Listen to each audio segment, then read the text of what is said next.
तो तुमको cell division पढ़ना है। चलो पढ़ते हैं। सो आज का टॉपिक है cell cycle and cell division, ठीक है। चैप्टर 10 है, क्लास 11 का। एनसीईआरटी फॉलो करेंगे अच्छे से एकदम। क्वेश्चंस मैंने मार्क कर दिए हैं सी पीडीएफ में, तो तुम देख सकते हो कि ये चैप्टर कितना इंपॉर्टेंट है, कितने लगभग क्वेश्चन आ जाते हैं चैप्टर से, और काफ़ी अच्छे से पढ़ेंगे इसको। स्टार्ट करते हैं।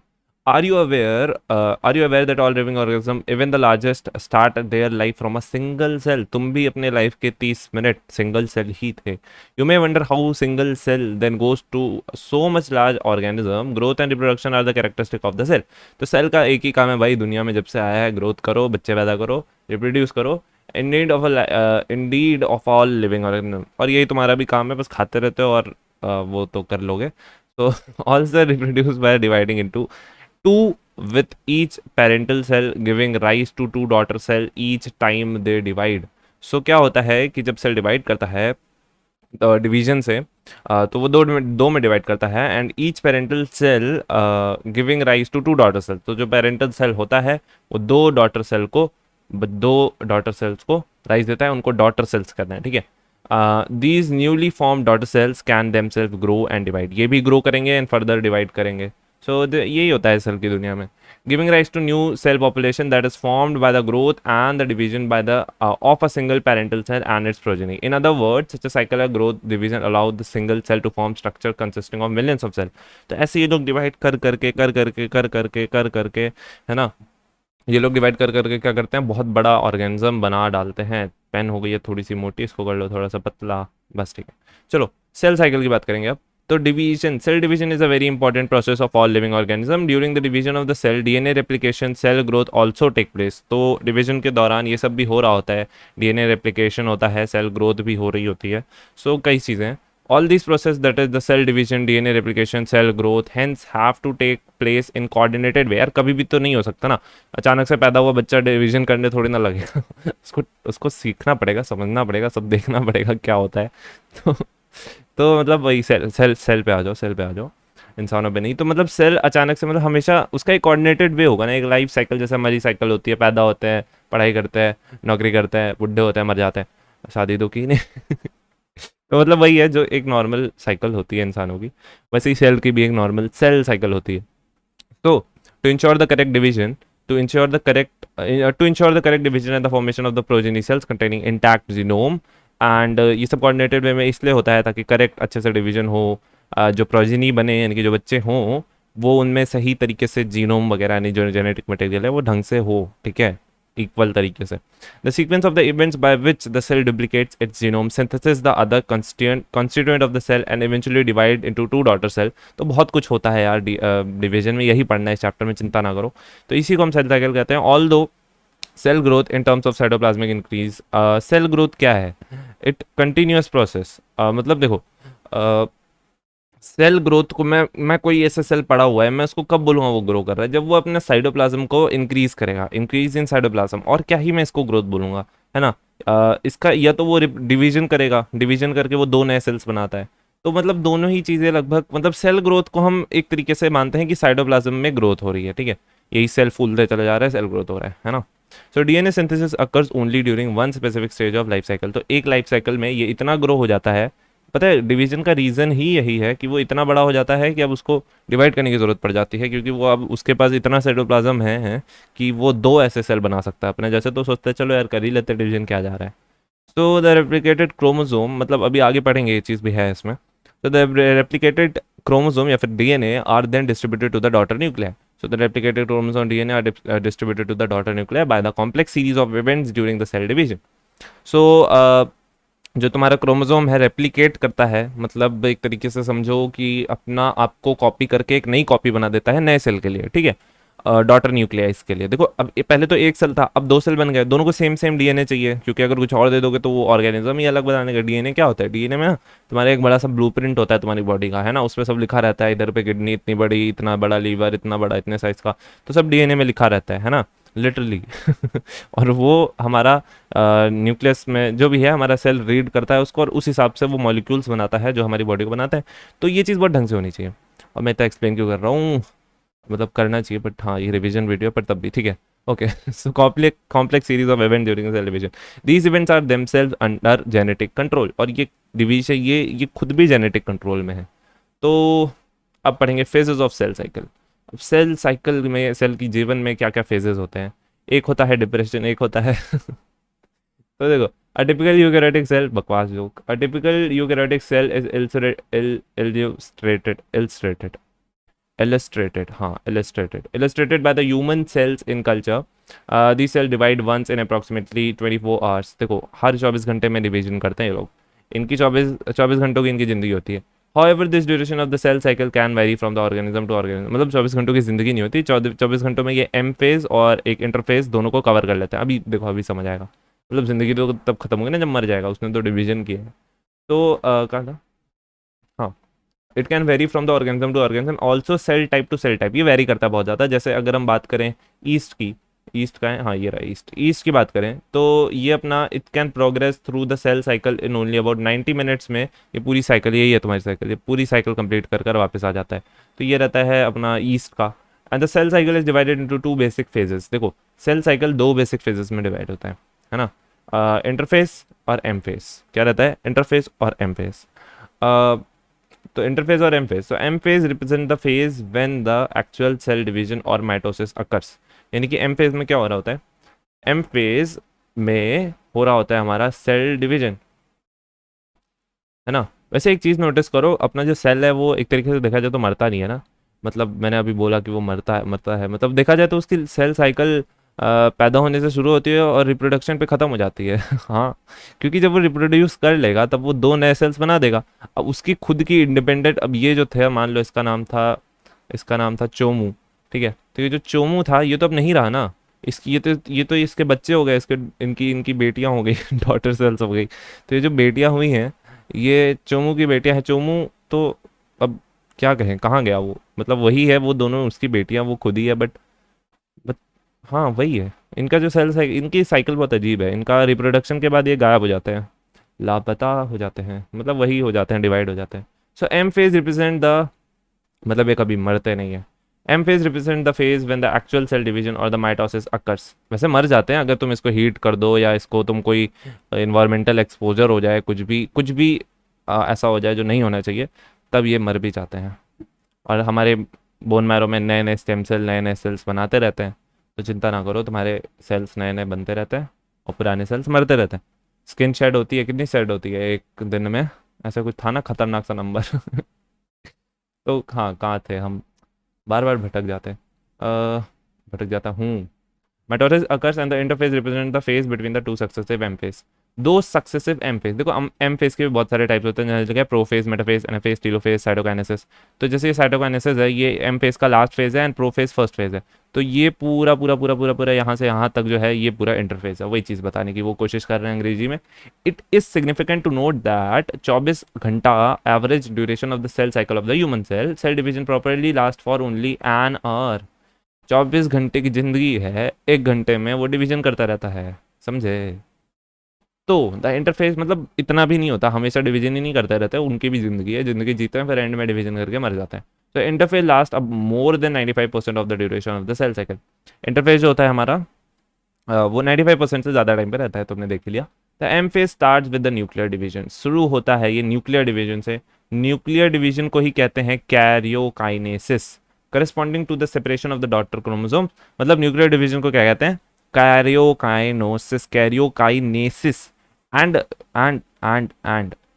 डिवीजन ऑफ साइटोप्लाज्म को क्या कहते हैं? साइटोकाइनेसिस. मतलब देखो, ये तुम्हारा सेल है, ये अंदर न्यूक्लियस है, ठीक है. पहले ये न्यूक्लियस दो न्यूक्लियस बन जाएगा, है ना, मेनली तो ऐसा ही है. और फिर जब ये दो न्यूक्लियस बन जाएगा तो ये दो सेल्स भी बना लेगा, है ना. तो पहले क्या डिवाइड हुआ? पहले तुम्हारा कैरियोकाइनेसिस होता है, फिर तुम्हारा साइटो मतलब सेल पूरा डिवाइड हो गया, साइटोकाइनेसिस. तो उसमें साइटोप्लाज्म का डिवीजन हो जाता है. सो द इंटरफेज दो कॉल्ड रेस्टिंग फेज. वैसे तो इंटरफेस को रेस्टिंग फेज कहते हैं, बट इस दौरान, in this time during which the cell is preparing for the division by undergoing both cell growth and DNA replication in orderly manner. But यार, cell ना अपने आप को तैयार कर रहा होता है ना. तो he is preparing for his aim phase, है ना. तो एम फेज के लिए वो प्रिपेयर कर रहा है. He is undergoing both, cell growth भी कर रहा है, डीएनए रेप्लिकेशन भी कर रहा होता है. डीएनए रेप्लिकेशन मतलब अपने डीएनए के अमाउंट को डबल कर देता है, अमाउंट को डबल कर देता है। ठीक है, अभी इसको और समझेंगे थोड़ा सा। The interface is divided into 3 further phases, G1 phase, S phase, G2 phase. तो पहले भाई एनसीईआरटी इंटरफेस की बात करना चाहती है, तो हम एनसीईआरटी के साथ साथ चल रहे हैं, तो एनसीईआरटी की बात मान रहे हैं। तो हमें पहले G1 फेज की बात करनी पड़ेगी, फिर सिंथेसिस फेज की बात करनी पड़ेगी, फिर गैप 2 यानी कि G2 फेज की बात करनी पड़ेगी। तो G मतलब गैप होता है, S मतलब सिंथेसिस होता है। तो देखो पहले G1 phase correspond to the interval between the mitosis and initiation of DNA replication. कुछ नहीं, ये है देखो तुम्हारा G1 फेज, G1 फेज। तो G1 फेज में कुछ नहीं हो रहा है। G1 फेज में पहले तो इन्होंने तुम्हें लोकेशन बताई। लोकेशन इस क्या है, इसकी क्या है, between mitosis and initiation of DNA replication, यानी कि इस जगह पर एस फेज पर यहाँ पर अपना डीएनए रेप्लिकेशन इनिशिएट हो जाता है, डीएनए रेप्लिकेशन इनिशिएट हो जाता है। एंड यहाँ पे हमारा एम फेज खत्म हो रहा है ना, यहाँ पे हमारा एंड हो रहा है एम फेज का। तो यहाँ पे एंड फेज का, एम फेज का एंड और डीएनए रेप्लिकेशन का इनिशिएशन फेज के बीच में हमारा पड़ता है G1 फेज। ठीक है, तो during G1 phase the cell is metabolically active. Metabolically active रहता है हमारा सेल, प्यारा सेल, छोटू सा सेल मेटाबॉलिकली एक्टिव रहता है, मेटाबॉलिज्म करता रहता है। मेटाबॉलिज्म मतलब रिएक्शन वगैरह हो रही होती है, नॉर्मल जिंदगी जी रहा होता है। And continuously grows but does not replicate. यहाँ पे वो कंटिन्यूसली ग्रो कर रहा होता है, बट रेप्लिकेशन का कुछ अता पता नहीं हो रहा होता है। ठीक है, इस चीज़ को समझना, रेप्लिकेशन नहीं होता है डीएनए का। डीएनए का क्या नहीं होता, रेप्लिकेशन। ठीक है, या फिर सिंथेसिस। तो सिंथेसिस फेज की बात करो, तो सिंथेसिस फेज में डीएनए का सिंथेसिस या रेप्लिकेशन होता है। सिंथेसिस बोलो या रेप्लिकेशन बोलो, दोनों ही सेम टर्म्स हैं, एक ही बातें हैं। ठीक है, and during this time the amount of DNA, यहाँ पे एक वर्ड बड़ा इंपॉर्टेंट है, अमाउंट। अमाउंट वर्ड बड़ा इंपॉर्टेंट है। डीएनए का अमाउंट डबल हो जाता है। ठीक है, डीएनए का अमाउंट डबल हो जाता है। And if the initial amount of DNA was 2C, then increase हो जाएगा 4C, मतलब डबल हो जाएगा। Here in however there is no increase in chromosome number. यहाँ पे ना लोगों को लगता है उनको सब समझ आ गया, लेकिन एक छोटी सी चीज़ मैं समझाऊंगा तुमको, जो बहुत मुश्किल से समझ आई मुझे खुद मतलब बहुत पहले की बात है। So if the cell had diploid और 2n नंबर, अगर सेल का 2n नंबर है तो वो 2n ही रहेगा। ठीक है, of chromosome at G1 even after S phase the number of chromosome remains at 2n। क्योंकि यार देखो, तुम्हारा क्रोमोसोम नंबर तुम्हें इंसान बनाता है। तुम्हारे पे 23 पेयर्स क्रोमोसोम हैं, तो वो तुम्हें इंसान बना रहे हैं। अगर तुम्हारे पे क्रोमोसोम्स में छेड़खानी कर दिए, एक दो इधर उधर कर दिया, तो तुम हम गए काम से, फिर तुम्हारा जो निकल के आओगे ना अलग ही दिखोगे। तो इंसान बनना है ना, तो 2n तुमको रखना है। ठीक है, तो अगर मैं बात करता हूँ, मतलब जितना तुम्हारा क्रोमोसोम, देखो मैं तुम्हें समझाता हूँ, ये चीज़ समझना। ठीक है, ध्यान से समझना। मान लो कोई एक ऑर्गेनिज्म है जिसमें 2 ही क्रोमोसोम होते हैं। ठीक है, तो उसका क्रोमोसोम कैसा दिखेगा, तुम कैसे बनाओगे, तुम ऐसे बना दोगे फट से? ये गलत है, ये गलत है। This is the wrong representation. अगर मैं तुमको बोलूँ एक नॉर्मल सेल G1 फेज में है और मैं बोलूँ उसके क्रोमोसोम्स बनाओ, तो तुम ऐसे बना दोगे फट से, और मैं बोलूँगा जी नहीं, आपका ये जो डायग्राम है ये निहायती अश्लील डायग्राम गलत है। क्यों गलत है? क्योंकि इसको ऐसा होना चाहिए था, इस तरीके का होना चाहिए था। हैं ऐसे कैसे? तो ऐसे ऐसे कि अभी तक मैंने ये तो नहीं कहा कि सेल सिंथेसिस फेज से हो गया। मैंने ऐसा कहा क्या? मैंने बोला वो नॉर्मल जिंदगी जी रहा है। तो एक्चुअली उसका जो क्रोमोसोम होता है, अगर मैं उस नॉर्मल जिंदगी में क्रोमोसोम बनाऊं तो ऐसे बनेगा। सिंथेसिस के बाद क्रोमोसोम ऐसे डबल हो जाता है, मतलब अपना ही एक पेयर्स बना लेते हैं ये लोग, अपनी ही एक कॉपी बना लेते हैं। यहाँ पर अमाउंट तो डबल हो गया, अब ये एक सेल में चला जाएगा, एक हिस्सा एक सेल में चला जाएगा, और ये दोनों एक एक सेल में चले जाएंगे। समझ रहे हो? अपना अमाउंट डबल कर लेंगे ताकि एक सेल हमारा ऐसा बने और जो दूसरा सेल हो वो भी ऐसा बने। ये है पापा जी। ये कौन है? पापा जी। पापा जी हैं after S phase. After S, ध्यान देना, आफ्टर एस ना कि बिफोर एस। अगर मैं बिफोर एस वाले पापा जी बनाऊं तो बिफोर एस वाले पापा जी ऐसे दिखेंगे। This is your before S वाले पापा जी। ठीक है, बिफोर एस। क्यों भाई ऐसे क्यों बना रहे हो आप? एक्चुअली ऐसे ही होता है मतलब देखो समझाता हूँ। नॉर्मली क्या होता है कि कभी इस तरीके से क्रोमोसोम का अरेंजमेंट नहीं होता है सेल में, तो आपने बनाया क्यों? मैंने समझाने के लिए बनाया। मतलब नॉर्मली सेल में न्यूक्लियस, देखो न्यूक्लियस वगैरह नहीं बना रहा हूँ यहाँ से, मेरे से सेल का डायग्राम मत एक्सपेक्ट करो, क्रोमोसोम समझो। देखो नॉर्मली क्रोमेटिन फाइबर्स के फॉर्म में सब कुछ ऐसे पड़ा रहता है सेल के अंदर। ठीक है, यही अपना अमाउंट डबल करता है, उसके बाद ये क्रोमोसोम्स बनाता है इस तरीके से, पहले वो अपना अमाउंट ही डबल कर लेता है, उसके बाद ऐसे बनाता है। तो ये जो चीज मैंने बना दी है ये दिखती नहीं है होती हुई, बट एक्चुअली अगर मैं इस टाइम पर मान लो अभी सिंथेसिस नहीं हुआ है, मैं इसी टाइम पे इस सेल से बोलूं भाई क्रोमोसोम बना, जबरदस्ती एस फेज में एस फेज नहीं करने दूंगा मैं तुझे, क्रोमोसोम बना, तो ये इस तरीके के क्रोमोसोम मुझे बनाकर दे देगा। समझ रहे हो? अब समझ आया तुम्हें? तो इस चीज को अगर तुम्हें नहीं समझ आया, आ गया तो बहुत अच्छी बात है, नहीं समझ आया तो there is a video ploidy पर, मैंने एक वीडियो बना रखा है, गो एंड सी इट। मैं हाईली रिकमेंड करूंगा कि तुम उसे देख लो, क्योंकि फिर तुम बाद में बोलोगे ये चैप्टर तुम्हें टफ लग रहा है। चैप्टर है बहुत हलवा, थोड़ा समझने वाली चीज़ है, एंड वो यही है, और वो 20 मिनट 20 का लेक्चर आई गेस, बट उसको देखने के बाद तुम्हारा एकदम दिमाग खुल जाएगा, तुमको सब समझ आएगा, ये चैप्टर तुम्हारे हलवा हो जाएगा अगर तुम उसे देख लोगे।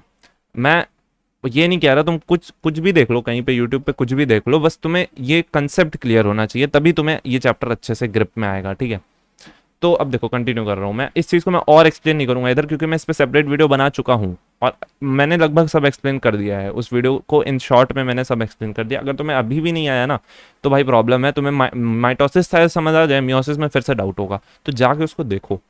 चलो आगे कंटिन्यू करें।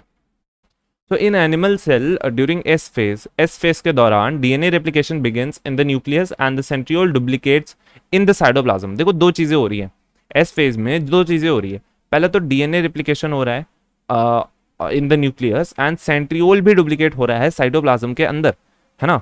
सेंट्रियोल जो तुम्हारा ऑर्गेनेल होता है जो कि सेल डिवीजन में हेल्प करता है, हमने पढ़ा था सेल में, तो वो क्या हेल्प करता है वो चीज़ यहाँ समझ आएगी। बस फिलहाल इतना जानो कि वो भी डुप्लीकेट कर रहा है इन द साइटोप्लाज्म में ही तो होता है और कहीं करेगा। During G2 phase protein are synthesized in the preparation of mitosis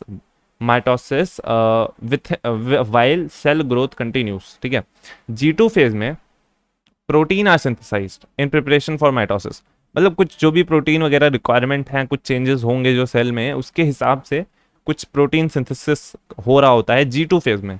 ध्यान रखना G2 बता रहा हूँ, एस फेज का उतना ही था। एस फेज में क्या हो रहा है, डीएनए रेप्लिकेशन और अपना सेंट्रियोल डुप्लीकेशन, और G2 फेज में तुम्हारा कुछ प्रोटीन सिंथेसाइज हो रहे हैं इन फॉर माइटोसिस। ठीक है, तो एग्जाम देने जा रहे हो तो सब पेंसिल वगैरह सब कलेक्ट कर रहे हो, ठीक है, G2 फेज में, है ना, प्रोटीन सिंथेसाइज कर रहे हो। चलो, some cells in the adult animals do not appear to exhibit cell division। कुछ ऐसे अजीब अजीब से सेल हैं जो सेल डिवीजन करते ही नहीं हैं, बड़े अजीब हैं, जैसे कि हार्ट सेल्स। पता है इसी वजह से हार्ट अटैक आता है, तो मतलब एक बार अगर तुम सही टाइम पे हॉस्पिटल नहीं पहुंचे तो तुम गए काम से। ये हार्ट अटैक में होता क्या है एक्चुअली, ये तुम्हारा ब्लड वेसल जा रही है, एंड ब्लड वेसल्स के ब्रांचेस निकले हुए हैं, ठीक है, पीछे तुम्हारा हार्ट का टिश्यू है, क्या है, हार्ट का टिश्यू है, ये कोरोनरी आर्टरी होगी, ये कोरोनरी आर्टरी होगी तुम्हारी, है ना।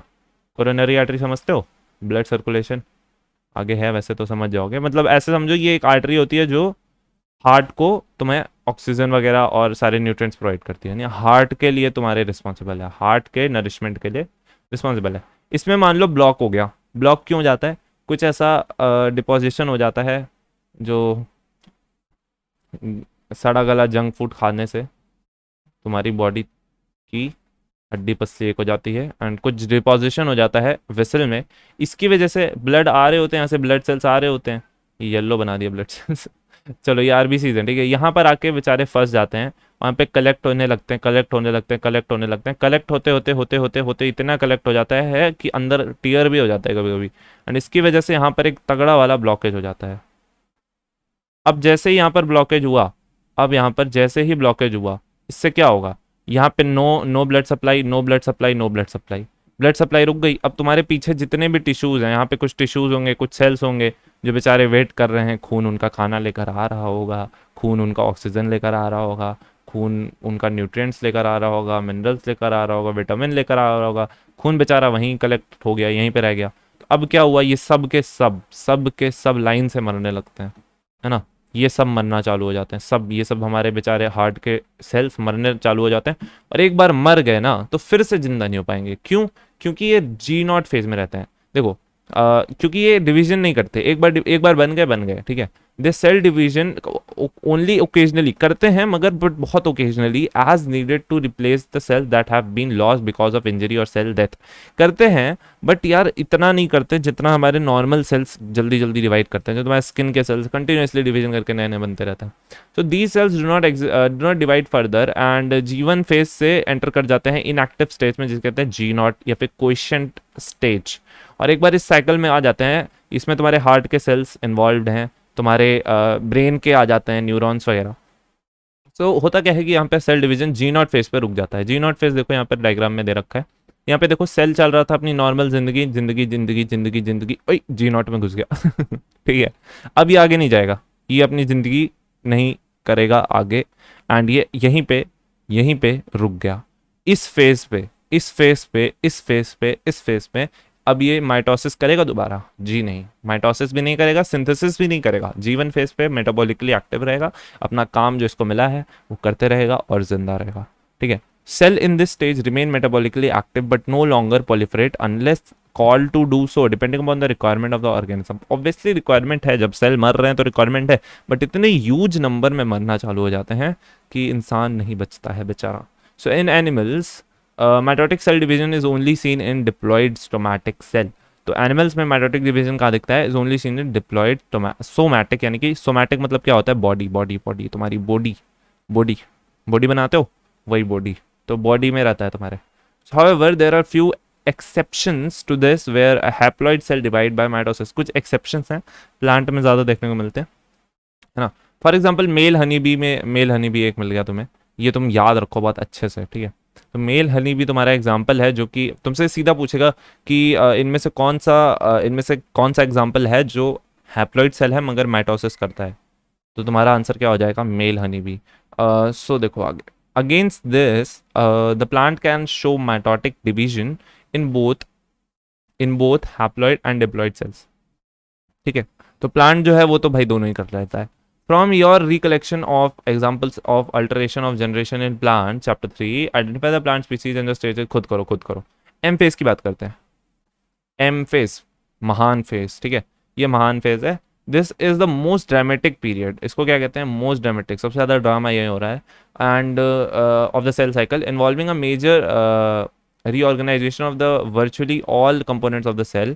Since the number of the chromosomes in the parent and the progeny cells is the same, it also called equational division भी कहते हैं इसको। क्या कहते हैं? Equational division. अगर तुम्हारे the number of chromosome in the parent and the progeny cell अगर सेम है तो हम इसे कहते हैं इक्विटेशनल डिवीजन हुआ है, ठीक है।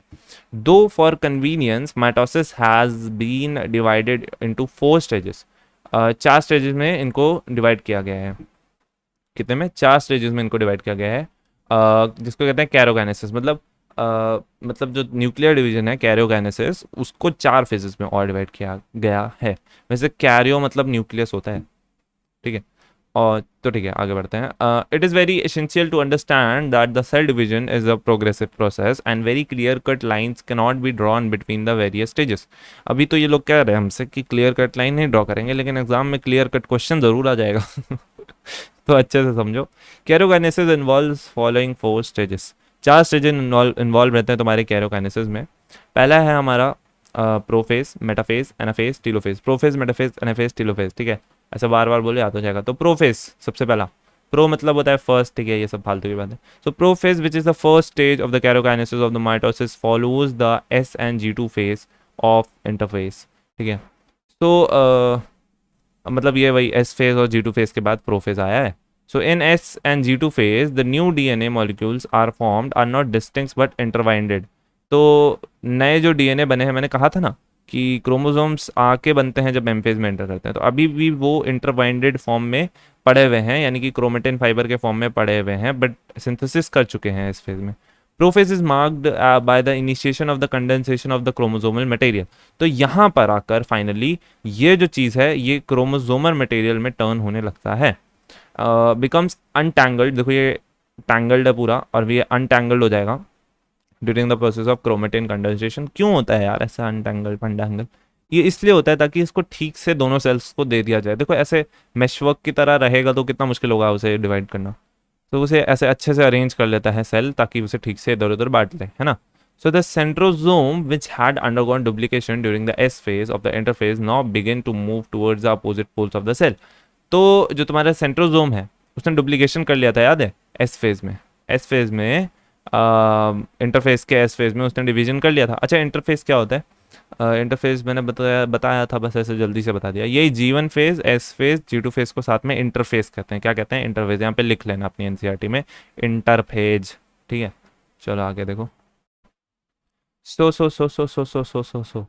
the completion of the prophase can thus be marked by the following characteristic events.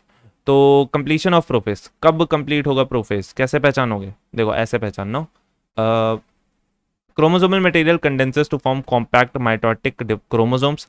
तो जब प्रोफेस खत्म हो रहा होगा, कंप्लीशन की बात हो रही है यहाँ पे, ध्यान देना, तो वो एकदम अच्छे से एकदम एक्स बना लेगा। ठीक है, ये शुरू में पहले तुमको ऐसा अरेंज होगा, ऐसा अरेंज होगा, है ना, फिर वो धीरे धीरे अच्छा वाला एक्स बना लेगा। So chromosomes are seen to be composed of 2 chromatids attached together to at the centromere. तो ये जो दो स्ट्रक्चर्स तुमको दिख रहे हैं इनको कहते हैं क्रोमेटिड्स। क्या कहते हैं इसको? ये है एंड ये हो गया, तो इन्हें क्या कहते हैं? क्रोमाटिड्स। क्या कहते हैं? क्रोमाटिड्स। एंड ये एक स्ट्रक्चर से जुड़े हुए रहते हैं, कुछ तो चाहिए ना जोड़ने के लिए, तो सेंटर पे जुड़े हुए रहते हैं, उसको कहते हैं सेंट्रोमियर। क्या कहते हैं? सेंट्रोमियर। तो ये अपने दिमाग में घुसेड़ लो। Centrosome which had undergone duplication during the interphase. Centrosome जो था तुम्हारा प्यारा, तुम्हारा ऑर्गेनेल, वो जो डिवीजन कर चुका था, डुप्लीकेशन कर चुका था इंटरफेस में, बिगिंस, ध्यान देना, बिगिंस, कब बिगिन कर रहा है? कब बिगिन कर रहा है? कब बिगिन कर रहा है? The completion of prophase. ठीक है, ये थोड़ा ये सब चीज़ें ना, यही चीज़ें पूछेंगे तुमसे एग्जाम में, शुरुआत में क्या हो रहा है, कंप्लीशन में क्या हो रहा है, तो ये बहुत खतरनाक चीज़ है, तुमको एकदम याद होनी चाहिए। और यहाँ पर बिगिन लिखा है, ठीक है, बिगिन लिखा है, मतलब शुरू हो रहा है अब वो बेचारा मूव करना। तो ये तुम्हें बहुत ज़्यादा ढंग से दिमाग में रखने वाली चीज़ें हैं। ठीक है, टुवर्ड द अपोजिट पोल। ठीक है, अब देखो, each centrosome radiates out microtubules called asters. ये जो तुम्हारा सेंट्रोजोम है एस्टर्स बनाता है। The two asters together with the spindle fibre form mitotic apparatus। तो ये जो तुम्हारा सेल होता है, मान लो ये जो तुम्हारा है, ये सेंट्रोजोम है, ये अंदर के साइड स्पिंडल फाइबर्स बनाता है, पीछे के साइड ये अलग ही स्ट्रक्चर बना रहा होता है, एस्टर्स कहते हैं। अभी बनाना उसने शुरू किया है। ठीक है, तो एस्टर्स ये सेल मेम्ब्रेन की साइड बनाता है, स्पिंडल फाइबर तो क्रोमोसोम्स को पकड़ने के लिए बनाता है, बट एस्टर्स को ये खुद को पकड़ने के लिए बनाता है। नहीं तो यार क्रोमोसोम्स को पकड़ के खींचेगा तो खुद नहीं खींचा जाएगा, इसलिए वो पीछे से एक पकड़ लेता है सेल मेम्ब्रेन को विथ एस्टर्स। ठीक है, क्या नाम बताया? ASTERS, आदर्श। ठीक है, तो अब देखो आगे cell at the end of prophase. अब आ गए भाई एंड पे। At the end of prophase, when viewed under the microscope, do not show Golgi complex। ध्यान से ध्यान से ध्यान से ध्यान से ध्यान से, एंड ऑफ प्रोफेज हो चुका है। अब तुमको क्या दिख रहा है कि गोल्गी कॉम्प्लेक्स गायब है, एंडोप्लाज्मिक रेटिकुलम गायब है, न्यूक्लियोलस गायब है, न्यूक्लियर एनवेलप गायब है, सब गायब कर दिया, सब गायब कर दिया, सब गायब कर दिया। कुछ बचा है? कुछ छोड़े हो? नहीं छोड़े, एकदम खाली खाली सा सेल दिखेगा, क्योंकि अब वो डिवीजन कर रहे हैं तो इन सब फालतू की चीज़ों को हटा देता है, बाद में रिक्रिएट कर लेगा। तो मेटाफेज की बात करते हैं। मेटाफेज की तो बात कर रहे हैं हम, किसकी बात कर रहे हैं हम? प्रोफेज। हाँ हाँ हाँ, नहीं मतलब वही प्रोफेज हो गया, मेटाफेज वो मैं एम फेज में चला गया। तो प्रोफेज के बाद मेटाफेज आ गया। तो complete disintegration of the nuclear envelope marks the start of second phase of the mitosis. ये देखो, मैं कह रहा था ना, यही यही इन्हीं सब छोटी छोटी चीज़ों से क्वेश्चन आते हैं। देखो आ रखा है question, complete disintegration of the nuclear envelope. तुमसे सीधा पूछेगा ये कब होता है, तुमको लगेगा यार प्रोफेज में कुछ ऑर्गेनेल वगैरह टूट रहे थे तो प्रोफेज में हो रहा होगा, अब तुम वहीं पे फंस जाओगे। बट ये कंप्लीट बोल रहा है, complete disintegration of the nuclear envelope, तो वो हो रहा होता है सेकेंड फेज के शुरुआत में, एंड यही मार्क करता है कि मेटाफेज चालू हो गया है। ठीक है, ध्यान से सुनना एंड ध्यान से इन सब चीज़ों को नोट करना। Hence the chromosomes are spread through the cytoplasm of the cell, and मतलब अब भाई तुम डिसइंटीग्रेट कर दोगे क्या होगा? फैल जाएगा पूरा। क्या फैल जाएगा? तुम्हारा क्रोमोसोम्स, है ना। अब तो बन गए ना, मतलब बनना लगभग लगभग तो बन ही गए ना लेट प्रोफेज तक। चलो, so condensation of the chromosomes is completed and they and be observe. देखो यहाँ पर कंप्लीट हुए हैं, एंड ऑफ प्रोफेज तक लगभग लगभग बन गए थे, बट कंप्लीटेड यहाँ पर हुए हैं मेटाफेज में आकर, यानी कि मेटाफेज में आकर। ठीक है, and they can be observed clearly under the microscope, and इस पॉइंट पर इनको माइक्रोस्कोप में बहुत साफ साफ देखा जा सकता है. This then is stage at which the morphology of the chromosome is most easily study. पता नहीं कितनी बार ये क्वेश्चन मैंने सुना है, मेरे कान पक गए हैं. दिस देन, इस स्टेज पर क्या बोलते हैं, मॉर्फोलॉजी ऑफ क्रोमोसोम्स को बहुत अच्छे से तुम स्टडी कर सकते हो. मॉर्फोलॉजी मतलब दिखने में कैसे देख सकते हो यार अपनी आंखों से, और कुछ नहीं. At this stage metaphase chromosome is made up of 2 sister chromatids. तो तुम्हें दिखेगा, अगर तुम देखोगे तो तुम्हें ऐसा कुछ स्ट्रक्चर दिखेगा, है ना, ये कुछ ऐसा स्ट्रक्चर दिखेगा. सो ये जो है 2 सिस्टर क्रोमेटिड्स हैं which are held together by centromere. यही जो मैंने बताया था ना, क्रोमेटिड ये बहन बहन है तो इनको सिस्टर क्रोमेटिड्स कहते हैं, सेंट्रोमियर से जुड़े रहते हैं. Small disc shape structure at the surface of the centromere is called kinetochore. यहाँ पर ना ऐसे इसको इसको कौन सा कलर ले लूँ, ये ले लो. यहाँ पे एक सेंट्रोमियर तो लगा है, इधर एक कुछ डिस्क जैसा स्ट्रक्चर लगे होते हैं दोनों साइड पे. काइनेटोकोर कहते हैं इन्हें, काइनेटोकोर्स कहते हैं इन्हें. एंड काइनेटोकोर्स क्या करते हैं, ये स्पेंडल फाइबर आके इन्हीं पे अटैच होता है. देखो, the structure serve as the side for attachment of spindle fiber. जो मैं बोलते हैं इनसाइड ही लिख देता है. So it is formed by spindle fibers and formed by the spindle fibers. क्या है, क्या formed by the spindle fiber to the ये जो spindle fibers हैं वही उन्हीं की बात हो रही है. These structure serve as the sites of attachment of the center of spindle fibers formed by the spindle fibers to the chromosomes that are moved into the position at the center of the cell. तो इन्हीं को खींच कर centre of cell तक लाया जाता है, तो वही है. ठीक है. Now hence the metaphase is characterized by metaphase is characterized by the chromosomes coming to lie at the equator when one chromatid of each chromosome is connected by kinetochore to spindle fibers. देखो, metaphase में क्या होता है, मतलब देखो metaphase का characterisation क्या है, मतलब किस चीज से पहचानोगे.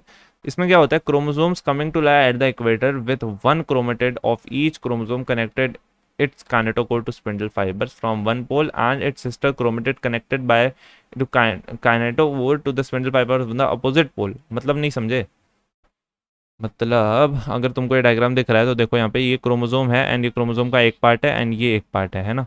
एंड इधर से देखो ये वाला जो पोल है, मान लो ये पॉजिटिव पोल है, ये नेगेटिव पोल है, कुछ भी ऐसे ही नंबर दे दिया मैंने उनको. तो यहाँ नेगेटिव वाले पोल से एक थ्रेड आके इसको एक तरफ से पकड़ रही है. जूम इन वर्जन दिखा देता हूँ, ये देखो इधर ऐसा देखो, इधर काइनेटोकोर लगा हुआ है तुम्हारा, इधर से आकर एक स्पिंडल फाइबर आ रहा है नेगेटिव पोल से, एंड इधर वाला जो काइनेटोकोर है इसे पॉजिटिव पोल से एक स्पिंडल फाइबर पकड़ लेता है. ठीक है. And from one pole and its sister chromatid connected by the kinetochore to the spindle fiber of the opposite pole. So the plane of alignment of the chromosome at the metaphase is referred as metaphase plate, metaphasic plate. देखो, जब ये खींचेंगे इनको तो ये इस तरीके से एक प्लेट पे अरेंज हो जाते हैं एंड इस प्लेट को कहते हैं metaphase plate. The key feature of the metaphase are, key features क्या हुआ है, क्या क्या क्या क्या खास बातें हुई. Spindle fibers attach to kinetochore of chromosomes and chromosomes are moved to spindle equator. कहाँ तक मूव हुए, spindle equator to get aligned along the metaphasic plate. यही 2 काम होते हैं मेटाफेज में. ठीक है. और मैंने तुमको ऊपर 1-2 बातें बताई, उनको भी ध्यान में रखो. ठीक है. अब देखो आगे, anaphase. Anaphase anaphase anaphase at the onset of anaphase. अब जब ऑनसेट हुआ यानी शुरू हुआ, each chromosome arranged at the metaphase plate to split spontaneously simultaneously. एक साथ सबके सब पिट से स्प्लिट हो जाते हैं. ठीक है. 2 डॉटर क्रोमेटिड्स में, ठीक है, सिस्टर ये हैं इस तरीके से स्प्लिट हो गए. ठीक है. एक काइनेटोकोर इधर पकड़े हुए, एक काइनेटोकोर इधर पकड़े हुए. तो now refer to as daughter chromatid. अब इनको भाई डॉटर कहते हैं हम, पहले सिस्टर थे अब डॉटर हो गए. कुछ भी हो रहा है, इनके रिलेशनशिप्स ना बहुत ही कॉम्प्लिकेटेड है, तुमसे भी ज़्यादा कॉम्प्लिकेटेड है. तो तुम्हारे रिलेशनशिप से ज़्यादा कॉम्प्लिकेटेड सेल के रिलेशनशिप्स और लाइफ साइकिल होती है. अब इनको पता नहीं कहाँ से पर डॉटर क्रोमोसोम कहते हैं, daughter chromosomes of the future daughter nuclei. अच्छा, क्योंकि वो डॉटर न्यूक्लिया में जाएंगे ना. हाँ नहीं यार, इतना भी कॉम्प्लिकेटेड नहीं है. तो फ्यूचर डॉटर न्यूक्लिया में जाएंगे ना, तो इसलिए डॉटर क्रोमोसोम कहना है. ओके ओके, चलो चलो, ठीक है ठीक है. Begin their migration towards the 2 opposite poles. तो ये दोनों अब क्या करेंगे, अपोजिट पोल्स की तरफ माइग्रेट करना चालू कर देंगे. ठीक है.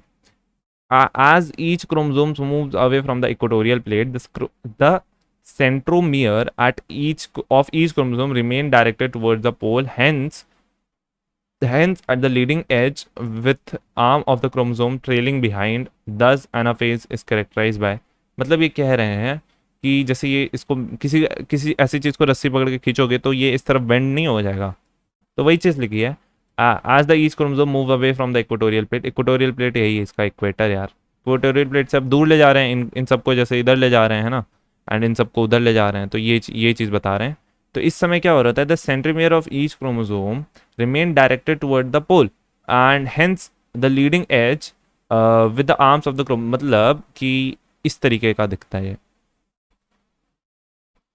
ये इसका सेंट्रोमियर लगा हुआ है, ये देखो, समझ रहे हो, कैनेटोकोर लगा हुआ है सॉरी। तो ऐसा इसका अरेंजमेंट हो जाता है, कैसा हो जाता है, इस तरफ ये एक तरीके से बेंडिंग सी दिखती है। So anaphase stage is characterize by, अब देखो anaphase stage is characterize by the following key events, centromere splitting हो रही है यहाँ पे, ये सिंपल है एक तरीके से, ये ध्यान में रखना क्योंकि इसमें बहुत कॉम्प्लिकेशंस नहीं है। एंड क्रोमेटिड सेपरेट हो रहे हैं, क्या हो रहे हैं, क्रोमेटिड्स सेपरेट हो गए हैं एंड क्रोमेटिड्स मूव करना चालू कर दिया है टू द अपोजिट पोल्स। देखो तुमको ना प्रोफेज, तुम प्रोफेज, मेटाफेज, एनाफेज, इन सब में जो ऑनसेट में जो चेंजेस हो रहे हैं और जो एंडिंग में जो कुछ भी हो रहा है, मतलब कहाँ शुरू हुआ है कहाँ खत्म हुआ है, एग्जैक्टली याद रखोगे तो बहुत ज़्यादा चांसेस है कि तुम सारे क्वेश्चन इस चैप्टर के सही कर पाओगे। तो इस वजह से ध्यान रखना, इस चीज़ को कहीं कॉपी पर लिख लेना कि कब क्या शुरू हो रहा है। बात करते हैं टीलोफेज की, prophase, metaphase, anaphase, telophase. Telophase में क्या होता है, at the beginning of the final stage of the karyokinesis, that is the telophase, final stage है हमारा कैरोकाइनेसिस का, इसके बाद साइटोकाइनेसिस हो जाएगा और एम फेज खत्म हो जाएगा, ठीक है। The chromosome that have reach their respective poles decondense, अब इसमें क्रोमोसोम्स पहुंच जाएंगे, अब ये डीकंडेंस कर जाएंगे, काम तो हो गया ना, तुम जब घर से निकलते हो तब पैकिंग करते हो, फिर जहाँ पे तुम्हें जाना है वहाँ जाके अपना सामान वामान खोलते हो, तो ये भी अपना सामान वामान खोल रहे हैं, बैग वैग खोल रहे हैं, कपड़े इधर उधर फेंक रहे हैं। So lose their individuality and the individual chromosome can no longer be seen at each set of chromatin material tend to collect at each poles. This stage when shows the following key events. देखो की events का क्या है, chromosome cluster eight opposite, पहले तो chromosome जाकर opposite pole, देखो यहाँ पर ये एनाफेज ही है, यहाँ पे भी एनाफेज है, मतलब खींच रहे हैं, खिंच गए, मतलब अपोजिट पोल तक जब तक मूव हो रहे हैं तब तक पूरा हमारा एनाफेज है। अब देखो एनाफेज के बाद देखो टीलोफेज, टीलोफेज में क्या हो रहा है, देखो अब ये ऐसा बना दिया है, मतलब यार क्या घटिया डायग्राम बना दिया है, थोड़ा इनको ढंग से बनाना चाहिए। ये बस ऐसे ही क्रोमोसोम्स है, मान लो ये तुम्हारे ऐसे आ रखे थे इधर, अब ये इनसे धीरे धीरे ऐसे समझो कि थ्रेड्स वगैरह निकल रही हैं, ऐसे समझो। तो क्रोमोसोम क्लस्टर है opposite symbol, their identity is lost at discrete element, तो अब यहाँ पे तुमको वो डिस्क्रीट एलिमेंट नहीं दिखेंगे। न्यूक्लियर एनवलप भी डेवलप होने लगेगा इसी स्टेज में, ये इंपॉर्टेंट है। तो न्यूक्लियर एनवलप तुमको दिख रहा है यहाँ पे, हाँ यही चीज़ की बात हो रही है, न्यूक्लियर एनवलप डेवलप होने लगेगा around the chromosome and cluster at each pole during the daughter nuclei, nucleolus Golgi complex and ER यहाँ पर फॉर्म हो गया, यानी कि टीलो फेज में काफ़ी काफ़ी काफ़ी काम हुआ, सबसे कम काम हुआ था एना फेज में, बस स्प्लिट करके उसको अपोजिट पोल तक खींचने का काम किया था एना फेज में। तुमको काफ़ी अच्छा समझ आ गया होगा। देखो याद करना ज़रूरी है, अगर तुम्हें नहीं याद हुआ है तो फिर से एक बार बैक करके देखो, क्योंकि याद रखना इंपॉर्टेंट है, एक एक फेज का एग्जैक्टली तुम्हें डिवीजन याद होना चाहिए, और मुझे कुछ काम कर देना चाहिए ये वाला, चलो ठीक है। बात करते हैं साइटोकाइनेसिस की। साइटोकाइनेसिस में क्या हो रहा होता है, mitosis accomplishes not only segregation of the duplicated chromosome into the daughter nucleus. देखो साइटोकाइनेसिस में क्या हो रहा है, mitosis accomplishes not only the segregation of duplicated chromosome into the daughter nuclei but the cell itself is divided into two, मतलब ऐसा नहीं है कि माइटोसिस में सिर्फ न्यूक्लियस डिवाइड कर दिया हो गया काम, अभी एक काम बचा है, आखिरी काम, वो है cytokinesis. But the cell itself is divided into two daughter cells by the separation of the cytoplasm called as cytokinesis. At the end of each cell division get completed. In an animal cell, this is achieved by the appearance of the furrow in the plasma membrane. Animal cell का अलग रहता है, plant cell का अलग रहता है, होता क्या है, एक फरो बनता है। अभी देखो यहाँ पर अपना एक नया सेल जनरेट हो चुका है, न्यूक्लियस वगैरह सब कुछ, ठीक है, यहाँ पर भी एक नया सेल टाइप का जनरेट हो चुका है, बट साइटोप्लाज्म तो सेम है दोनों का। तो यहाँ बीच में एक फरो बन रहा है, देखो ये थोड़ा सा मैंने ऐसे बेंड सा बनाया, ऐसे दिख रहा है, बेंड सा बनाया। तो ये बेंड जो है ये डीप होना चालू हो जाता है और डीप होते रखता है, होते रखता है, होते रखता है, डीप होते जाता है, होते जाता है और डीप होते जाता है, डीप डीप डीप करता है, डीप डीप डीप डीप और डीप होता है और डीप होता है और डीप होता है और डीप होता है, एंड ये फाइनली बहुत ज़्यादा डीप हो जाता है, हद से ज़्यादा डीप हो जाता है। तो और तुम ध्यान से देखोगे तो ये एक नया सेल दिख रहा है और ये नया सेल दिख रहा है, तो यही होता है, बस यही है। Furrow gradually depends ultimately joins at the centre dividing the cell into the two. मतलब अगर मैं वो ढंग से नहीं बनाया तो मैं ऐसे समझो, ये तुम्हारा पहला था, इधर तुम्हारा एक सेल आ गया, इधर तुम्हारा एक सेल आ गया, ऐसा लग रहा है जैसे वो पिग की नोज है। फिर यहाँ पे आ गया तुम्हारा, अभी ऐसे हो गया। अब और थोड़ा अभी छोटा बना दिया मैंने उसको थोड़ा सा, चलो इतना तो तुम लोग एडजस्ट कर लोगे। फिर ये और छोटा ऐसे और मतलब फरो हुआ, एंड फिर फाइनली ये डिवाइड हो गया इस तरीके का। यही है अपना, एनिमल में ऐसा होता है, प्लांट में थोड़ा सा अलग होता है, थोड़ा सा। ठीक है, अब देखो, plant cell however are enclose by the relatively inextensible cell wall. क्यों अलग होता है? क्योंकि इनके पास ना सेल वॉल होती है, एंड सेल वॉल ये सब नहीं होने देती, उसको ये सब नहीं पसंद। Therefore they undergo cytokinesis by different mechanism. तो साइटोकाइनेसिस ऐसा तो नहीं है साइटोकाइनेसिस ही नहीं करेंगे, करेंगे बट डिफरेंट मैकेनिज्म से करेंगे। ठीक है, तो in plant cell wall formation start in the centre of the cell. तो wall formation centre of the cell एक नया ही तरीका, अलग ही है ये, अलग ही होते हैं इनके काम। जैसे ये देखो प्लांट सेल ऐसे डब्बे जैसा है ना, सेल वॉल की वजह से काफ़ी फिक्स शेप होता है इनका। तो यहाँ पर देखो क्या होगा, यहाँ पर कुछ ऐसे मॉलिक्यूल्स कलेक्ट हो जाएंगे। जैसे यहाँ पर एक सेल बन गया, यहाँ पर एक सेल बन गया, अब कुछ मॉलिक्यूल्स कलेक्ट हो जाएंगे। तो होता क्या है देखो एनसीईआरटी के हिसाब से, wall formation start at the centre of the cell, growth grows outward to meet the existing lateral wall. मतलब बीच में कुछ ऐसे चीज़ें कलेक्ट होंगी एंड ये यहाँ पे वॉल बनना चालू हो जाती है। पहले पहले बीच में बनती है, फिर वो बाहर के साइड जाने लगती है, बाहर के साइड जाने लगती है एंड बाहर जाके अटैच हो जाती है। सिमिलरली इधर से भी जाके अटैच हो जाती है। तुमने एनिमल सेल में देखा वो अंदर की साइड आ रही थी, इनमें बाहर की साइड जाती है। The formation of the new cells began with the formation of the simple precursor called cell plate. तो अब इसे क्या कहते हैं? Cell cell plate. क्या कहते हैं? Cell plate. ठीक है, that represent the middle lamella between the walls of the two adjacent cells. ठीक है, तो ये जो सेल प्लेट बन गई उसके बीच में मिडल लेमेला भी बन जाएगा, सब कुछ हो जाएगा। At this time cytoplasmic division और the organelle like mitochondria plastid get distributed between the. तो इसी के दौरान अपना सब ऑर्गेनेल वगैरह साइटोप्लाज्म वगैरह सब अच्छे से डिवाइड हो जाता है। In some organism karyokinesis is not followed by cytokinesis. बड़ी अजीब सी दुविधा है, कैरोकाइनेसिस तो कर लिया पर साइटोकाइनेसिस नहीं किया। इसकी वजह से क्या हो जाएगा, एक मल्टी न्यूक्लिएट कंडीशन अराइज हो जाएगी। एग्जांपल है इसका like endosperm of coconut. Coconut का जो एंडोस्पर्म होता है ना, बहुत सारे न्यूक्लियस होते हैं उसमें, तो वो एक सिंक्टियम है। सिंक्टियम यानी कि सिंक्टियम है ना, एक बहुत सारे उसमें तुम्हारे क्या बोलते हैं सेल्स होते हैं, बहुत सारे तुम्हारे क्या होते हैं सेल्स। सेल के न्यूक्लियस, एक ही सेल में बहुत सारे न्यूक्लियस हो सकते हैं। देखो एक सेल है एंड दो दो न्यूक्लियस वगैरह सब बन गए मगर डिवीजन ही नहीं हुआ। सिमिलरली अब वो और भी डिवाइड करेंगे तो एक सिंक्टियम, इस चीज़ को क्या कहते हैं? सिंक्टियम, है ना।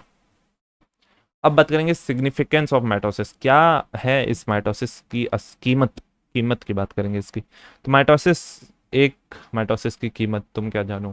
तो माइटोसिस माइटोसिस और equational division, equational division is usually restricted to diploid cells only, and however in some lower plants and some social insects, social some SOCIAL social insects haploid cells also divide by mitosis। ठीक है, तो haploid cells भी कभी कभी mitosis कर लेते हैं।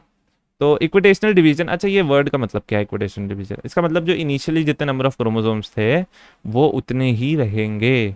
ठीक है, तो क्या ऐसा भी होता है कि मतलब अनइक्वल क्रोमोसोम डिवाइड होते हैं? हाँ होता है, हाफ में डिवाइड होते हैं मियोसिस में, अभी पढ़ेंगे, आगे ही है, ज़्यादा दूर नहीं है। तो it is very essential to understand the significance. अच्छा आप तो कह रहे थे कि यार डीएनए में कुछ नंबर में चेंज होगा तो ऑर्गेनिज्म ही बदल जाएगा, तो मैं उस चीज़ को क्लियर करूँगा। ठीक है, शायद तुम्हें पता है तो अवार्ड ले लो जाके कहीं से। सो सिग्निफिकेंस ऑफ दिस डिवीजन, क्या क्या this division in the life of an organism. Are you aware of some examples where you have studied the haploids and diploid cell of the insect? बकवास बातें। Mitosis usually results in the production of the diploid daughter cells। तो यहाँ पर diploid, अच्छा haploid diploid पता है तुमको?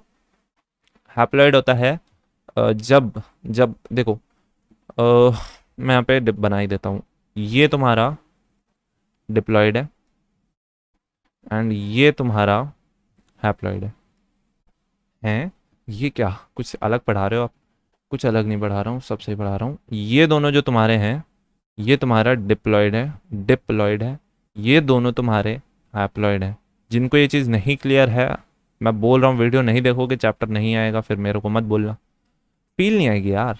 रटने को तो कोई भी रट ले।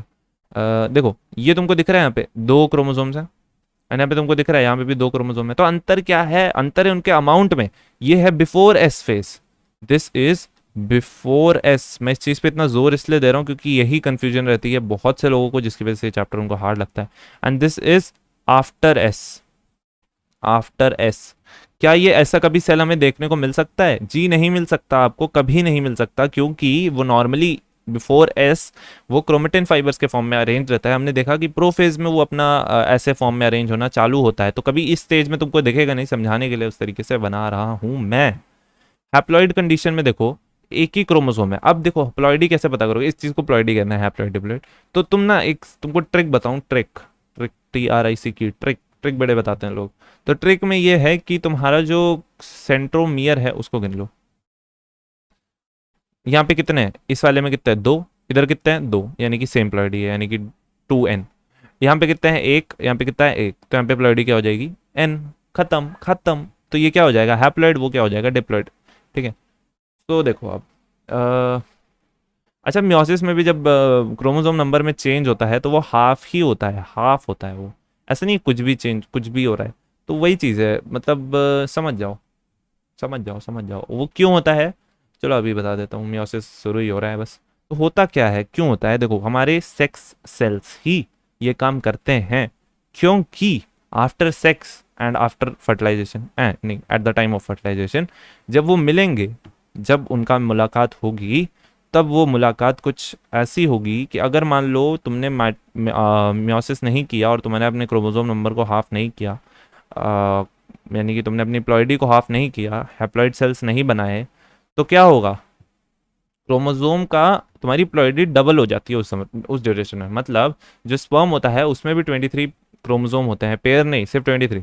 एंड फीमेल के पास भी 23 क्रोमोसोम होते हैं उसके एग में। जब दोनों मिलते हैं तो वो 46 यानी कि 23 पेयर बन जाता है, जो कि एक नॉर्मल इंसान में होना चाहिए। इसलिए ऐसा करते हैं हम, ताकि वो, क्योंकि वो बाद में वो मिलके एक सिंगल सेल जाइगोट बन जाएगा, इसलिए ऐसा काम हम करते हैं। ये खास इवेंट जो होता है फर्टिलाइजेशन, इस खास इवेंट के लिए एक नया सेल डिवीजन की डिस्कवरी हुई, यानी कि बनाया हमारे भगवान जी ने, दैट इज मियोसिस। गॉट। अब देखो विद आइडेंटिकल, ठीक है, the growth of the multicellular organism due to mitosis. देखो हम लोग ग्रो करते हैं माइटोसिस की वजह से, क्योंकि हमारे जो सोमैटिक सेल्स हैं वो सब माइटोसिस रखते हैं। मियोसिस तो यार बस अपने स्पर्म्स बनाने के लिए होता है, और इधर उधर थोड़ा बहुत और भी होता है। Cell growth result in the distribute क्या, डिस्टर्बिंग द रेशियो, क्या बोल रहा हूँ, मतलब देखो सेल ग्रोथ जब बढ़ेगा तो रेशियो में डिस्टर्ब हो जाएगा, रेशियो न्यूक्लियस और साइटोप्लाज्म का। Nucleus and the cyto between the nucleus and the cytoplasm is therefore become essential for the cell to divide and restore the nucleo cytoplasmic ratio. मतलब कि मान लो इतना सा तुम्हारा न्यूक्लियस है, साइटोप्लाज्म तुम्हारा इतना है ना। अगर ये सेल डिवीजन कंटिन्यूसली ग्रो करेगा, इतना कर लिया और बड़ा कर लिया, तो इसका जो रेशियो है वो काफ़ी, एंड ठीक से कोऑर्डिनेशन नहीं हो पाएगा यार, वो सेल अच्छा नहीं होगा। और वो कितना ग्रो करा लोगे तुम उसको, मतलब ज़्यादा साइटोप्लाज्म, सीधे शब्दों में अगर मैं कहूँ तो साइटोप्लाज्म जब ज़्यादा बढ़ जाता है तो सेल डिवाइड कर जाता है, क्योंकि वो एक normal nucleo cytoplasmic ratio maintain करना चाहता है। जितना बड़ा, मान लो थोड़ा सा न्यूक्लियस, इतू सा न्यूक्लियस है, तो साइटोप्लाज्म भी उसके हिसाब से इतना होना चाहिए। अगर बढ़ जाएगा तो सेल डिवाइड कर जाएगा, दो नए न्यूक्लियस बना देगा, साइटोप्लाज्म अब आधा आधा डिवाइड हो गया साइटोप्लाज्म दोनों में, तो उनका जो रेशियो था वो वापस से बैलेंस होने लगा। तो ये होता है। A very significant contribution of the mitosis is cell repair. तो सेल रिपेयर में भी माइटोसिस ही हो रहा होता है। Cell of the upper layer of the epidermis of the cell, मतलब अपना जो गट है, अपना जो ब्लड वेसल है, ये सब कंटिन्यूसली रिप्लेस होते रहते हैं, बताया था मैंने। Mitotic division in the meristematic tissue, the apical and the lateral cambium result in the continuous growth through out the life. तो मतलब अपनी जो ग्रोथ है सीधे शब्दों में वो माइटोसिस से ही होती है, क्योंकि माइटोसिस ही हमारे हमारे सारे के सारे 99.9% सेल्स करते हैं, समझे। मियोसिस की बात करते हैं। Production of the offspring by sexual reproduction includes the fusion of the to gametes. देखो जो मैंने समझाया वही सब है, each with in the complete haploid set of the chromosomes. तो जो दो हमारे गमीट्स होते हैं यही हैप्लॉइड होते हैं, और क्योंकि ये हैप्लॉइड हैप्लॉइड होते हैं मिलकर ये क्या बोलते हैं, डिप्लॉइड हो जाते हैं। मतलब देखो ये हैप्लॉइड अपना आ रहा है, इस तरीके से इसको दिखा देता हूँ अपने में, ऐसे ही समझ लो, ऐसे ही समझ लो 23 होंगे, ऐसे ही 23 बना लो। और ये अपना फीमेल का आ रहा है, एंड मैं इसको इस तरीके से बनाता हूँ यार। अब मैं मैशवर्क बना दूंगा तो तुमको शायद ऐसे बना दूंगा तो शायद कम समझ आए। तो ये दोनों जब मिलते हैं तो हमारा नॉर्मल प्लॉइडी हो जाती है, दैट इज दिस 2 है। एंड फिर अपना ये है एक नॉर्मल ह्यूमन सेल। अगर हमारे 2 क्रोमोसोम्स होते तो ये है हमारा एक नॉर्मल ह्यूमन सेल, ये हमारा नॉर्मल ह्यूमन सेल है, ठीक है। एब नॉर्मल क्या होता, एबनॉर्मल एबनॉर्मल ये होता कि इधर से भी दो आ रहे हैं जो कि हमारे मतलब नॉर्मली आ रहा है, इधर से भी दो आ रहा है, मिलकर ये चार बना देगा। समझ रहे हो? अब क्या हुआ, अब हम नॉर्मल नहीं रहे भाई, अब हमारे पास ना 46 पेयर हो गया है। ये हमको नहीं चाहिए था, ये कुछ ज़्यादा हो गया। 46 इधर से आया, 46 इधर से आया, प्लॉइडी, क्योंकि देखो फ्यूजन हो रहा है ना। अब फ्यूजन में सिंथेसिस, या देखो हम सिंथेसिस कर सकते हैं, हम काट तो नहीं सकते हैं क्रोमोसोम को, हम ख़त्म नहीं कर सकते क्रोमोसोम को। तो हमने ये पैतरा आजमाया माइटोसिस का। तुमको अगर ये चीज़ नहीं समझ आ रही है तो वीडियो देखो। ये मैं तीसरी बार कह रहा हूँ, इसका मतलब उस वीडियो में कुछ है। चलो अगर समझ आ गया तो वाह, बहुत अच्छी बात है, तुम्हारा टाइम बच गया। गमी क्या, गमीटिस, गमीट्स, गमीट्स, हाँ gametes are gametes gametes, gametes are form from the specialized diploid cell. अब से इसको मैं गमीटिस कहूंगा, मैं नहीं जानता, मैं आज से गमीटिस कहूंगा। तो gametes are form from the specialized diploid cell, their specialized क्या, this specialized kind of cell division that reduce the chromosome number into the half result in the production of the haploid daughter cells. This kind of division is called meiosis, and meiosis ensure the meiosis बिल्ली की आवाज, meiosis ensures the production of the haploid phase in the life cycle of the sexual reproducing animals and organisms, whereas the fertilization restore the diploid। ये चीज मैं तुम्हें explain कर दी इस जगह पर, ठीक है, पहले मैं एक्सप्लेन करता हूँ फिर एनसीईआरटी लिखती है। We come across the meiosis during the gametogenesis in plants and animals, and gametogenesis में इस पे चर्चा हुई है। And this lead to the formation of the haploid gametes. The key feature of the meiosis are as follows। meiosis में क्या क्या हो रहा होता है, मेन बातें करेंगे हम लोग। meiosis थोड़ा सा प्यारा टॉपिक है तो ध्यान से सुनना, ठीक है। So meiosis involves two sequential cycles of the nuclear and the cell division। दो sequential cycle होती हैं, एक साइकिल में नहीं होता meiosis, दो साइकिल में होता है। एंड मियोसिस वन होता है, मियोसिस टू होता है, ठीक है। एंड दो सीक्वेंशियल साइकिल होती हैं of nuclear and cell division is called meiosis one and meiosis two, but only single cycle of DNA replication. एक ही साइकिल होती है डीएनए रेप्लिकेशन की। अब ये क्या मतलब, इस बात का क्या मतलब हुआ भाई, एक ही साइकिल डीएनए रेप्लिकेशन की क्यों? क्योंकि देखो मियोसिस वन मियोसिस टू एक तरीके से दो अपने आप में डिविजन्स ही हैं, एंड दोनों डिविजन्स में डीएनए एक ही बार रेप्लिकेट करता है। डिवीजन दो करा रहे हो और डीएनए रेप्लिकेशन एक ही बार करा रहे हो, क्या होगा इससे? इससे यही होगा कि तुम्हारा प्लॉइडी तुम्हारी गिर जाएगी, इसीलिए एक बार तुम्हारा डीएनए रेप्लिकेशन होता है। और अगर तुम्हें ये लाइन नहीं समझ आई तो जाके वीडियो देखो, ठीक है, तो जाके वीडियो देखो। मतलब क्या बोल रहा हूँ, वैसे ये रिवीजन वीडियो है ना, इससे मैं एक्सप्लेन नहीं करना, मैं कर देता but this is the revision video. Meiosis one, और जो रिवीजन गलती से यहाँ पर आ गया है ये सोच कर कि यहाँ पे फुल चैप्टर का एक्सप्लेनेशन हो रहा है, तो इसीलिए उसको, उसके लिए मैं कह रहा हूँ, ठीक है। लेकिन अब मेरे को खुद शर्म आ रही है इतनी बार बोल के। कंटिन्यू करते हैं। Meiosis one is initiated after the parental chromosomes have replicated to produce identical sister chromatid in the S phase। तो S phase meiosis one कब शुरू होता है? After synthesis. तो S phase यहाँ पर तो होता है, लेकिन meiosis टू में S phase नहीं हो रहा होता है। meiosis involves pairing of the homologous chromosomes and combination between the non-sister chromatids of the homologous chromosomes। तो यहाँ पर एक खास काम होता है, that is non sister chromatids के बीच में कुछ कुची मुची होती है, एंड वो कुची मुची बड़ी खास है, उसको हम देखेंगे। And 4 haploid cells are formed at the end of meiosis 2, और हमें यहाँ पे 4 सेल मिलते हैं। meiotic event can be grouped under the following phases. तो देखो 4 सेल मिलने का एक बहुत बड़ा एक वो है, इंडिकेशन है कि कुछ तो घपला हुआ है क्रोमोसोम्स का, है ना। चलो मियोसिस वन मियोसिस टू की बात करते हैं। तो मियोसिस वन में prophase one, metaphase one, anaphase one, telophase one. Meiosis two में prophase two, metaphase two, anaphase two, telophase two. चलो मियोसिस वन स्टार्ट करते हैं, ठीक है। शुरू करते हैं मियोसिस वन, बनाते हैं गमीट्स। तो प्रोफेज वन होता है, इसमें सबसे खतरनाक फेज है ये, तो ध्यान से सुनना। देखो इससे क्वेश्चंस भी बहुत आ रहे हैं, तो बहुत बहुत बहुत बहुत बहुत तुम्हारा आपका ध्यान कंप्यूटर स्क्रीन पर होना चाहिए या फ़ोन की स्क्रीन पर। ये मैं अमिताभ बच्चन की वॉइस बोलने की कोशिश कर रहा था, मगर वो नहीं, हुई नहीं, कोई नहीं। प्रोफेज वन की बात करते हैं। Prophase of the first meiotic division is typically longer, थोड़ा सा बड़ा रहता है क्योंकि काफ़ी कुछ हो रहा होता है, and more complex when compare to prophase of the mitosis. हाँ ठीक है, चलो हमको मत सिखाओ।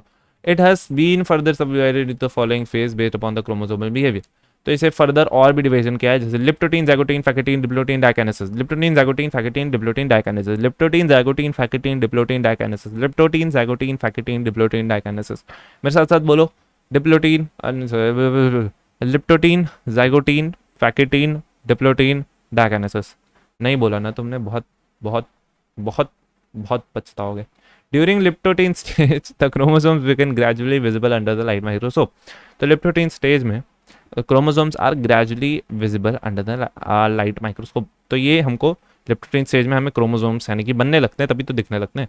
तो the compaction of the chromosomes continues through out leptotene. पूरे लिप्टोटीन बस यही हो रहा होता है कि भाई क्रोमोसोम्स अपने बन रहे होते हैं। अब बस इतना ही होता है। This is followed by the second stage of prophase. अब प्रोफेस का सेकेंड स्टेज होने लगा and that is called zygotene. ठीक है, leptotene, zygotene, pachytene, diplotene, diakinesis. तो जाइगोटीन में क्या हो जाता है, during this stage chromosome starts pairing together. अब ये क्रोमोसोम्स पेयरिंग करने लगते हैं। सीरियसली? जाइगोटीन मतलब क्या होता है वैसे? एक है ना फ्यूजन कहते हैं इसको, फ्यूज होना, जैसे जाइगोट फॉर्मेशन। जाइगोट है ना, फ्यूज होके बनता है। तो जाइगोट या जाइगोटीन, इनका जाइगोट वर्ड इसीलिए यूज किया, मतलब फ्यूज हो रहा है, होकर बनता है।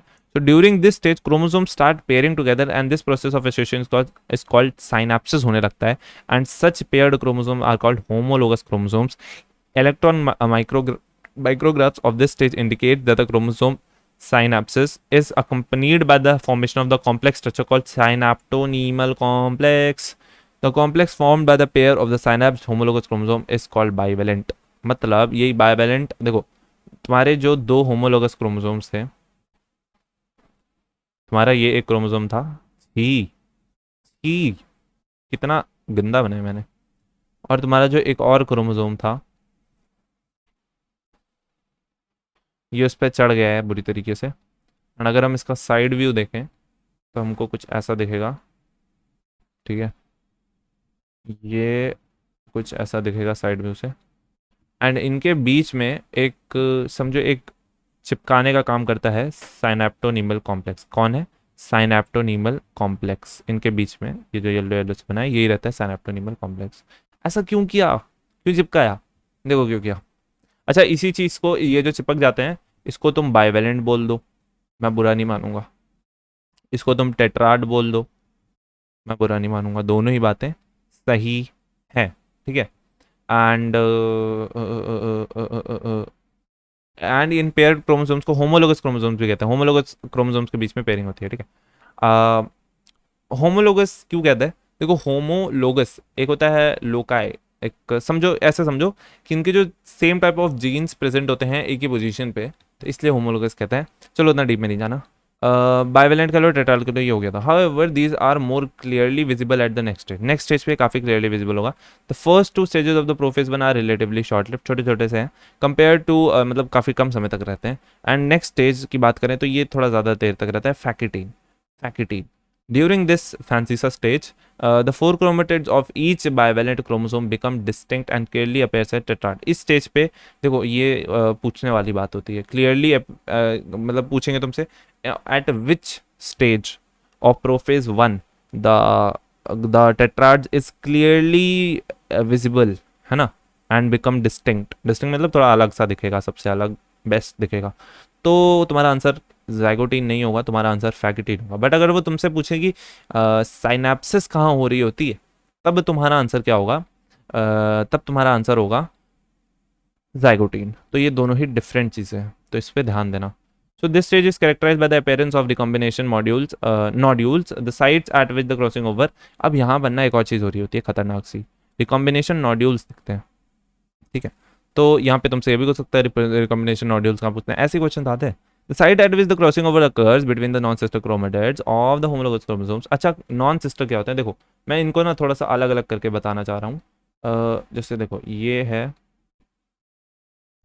हमारा क्रोमोसोम्स ना, एक साइड से चिपके चिपके हुए हैं। मैंने इनको एक ही साइड से चिपका दिया क्योंकि मेन काम एक ही साइड हो रहा होता है। चलो देखो पहले पढ़ते हैं। The sites eight which the crossing over occurs between the non sister chromatids. मतलब देखो मैं कहना क्या चाह रहा था इसमें, यार ये इतना गंदा बनाया मेरे को, इस पर फिर से बना देता हूँ। वेरी नाइस वेरी नाइस, पिछली बार से भी अश्लील। चलो मैं कहना क्या चाह रहा हूँ, ये जो हैं ये सिस्टर क्रोमेटिड्स हैं, ये बहनें हैं, ये दोनों हैं, ये भी बहनें हैं। अब ये बहनें बहनें मिली, दो बहनों का ग्रुप मिला, तो ये दोनों जो हैं ये दोनों क्या बहनें हैं? नहीं, ये बहनें नहीं है। तो यही वही मैं कह रहा हूँ, these are non sister chromatids. ठीक है, समझ जाओ। तो these are the non sister chromatids. मैं बोलता हूँ समझ जाओ, जैसे मतलब मैं बोल दूंगा समझ जाओ, तुम समझ जाओ। The site at which the crossing over occurs between the non-sister chromatid of the homologous chromosome, ठीक है, समझ जाओ। क्रॉसिंग ओवर इस बार मैंने जानबूझ के बोला वैसे। Crossing over is the exchange of genetic material between the two homologous chromosomes. यही ये जो दोनों ये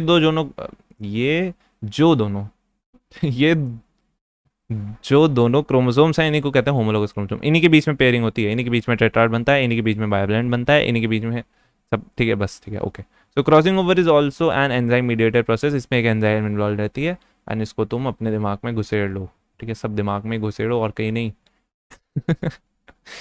ये थोड़ा सा वल्गर जोक।